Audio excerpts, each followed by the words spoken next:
Before Cristiano Ronaldo became a global icon, he was just a quiet boy from a small island. Madeira looked beautiful to the world, but for him, it was a place where dreams rarely survived.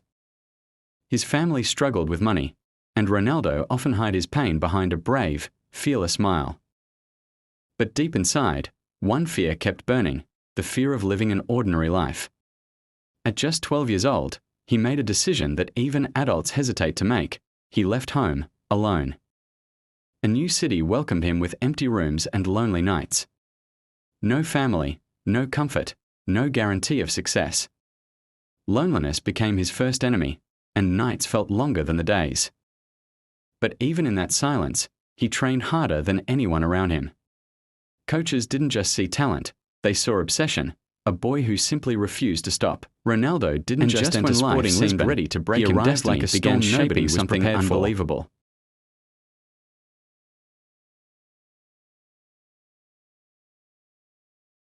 His speed was unreal, his footwork wild, like he was fighting every memory of struggle he carried inside. He trained not to impress others, but to escape the life he once lived. Then came the night that changed everything, a friendly match against Manchester United. In that single game, he tore their defence apart and left players speechless. United stars returned to the locker room begging Sir Alex Ferguson to sign him immediately. And just like that, the boy from Madeira walked into one of the biggest clubs in the world. But Old Trafford brought pressure of a different kind, harsh critics and louder expectations. People mocked his stopovers, doubted his decisions, questioned his future. Yet he kept pushing forward, unaware that an even bigger transformation was waiting ahead. At Manchester United, Ronaldo faced every doubt head-on and turned it into fuel. He trained when others rested, practiced when others went home, and reshaped his body with brutal discipline. Every weakness was hunted down and destroyed, step by step, day by day.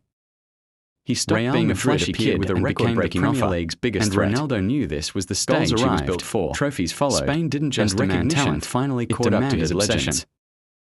But deep inside, he felt something bigger always comes with storms, a hunger beyond England. His biggest one was just about to begin.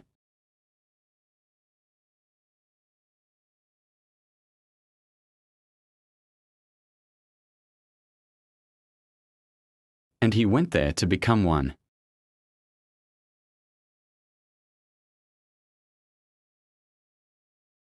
At Real Madrid, Ronaldo didn't just shine, he exploded into a goal-scoring force the world had never seen.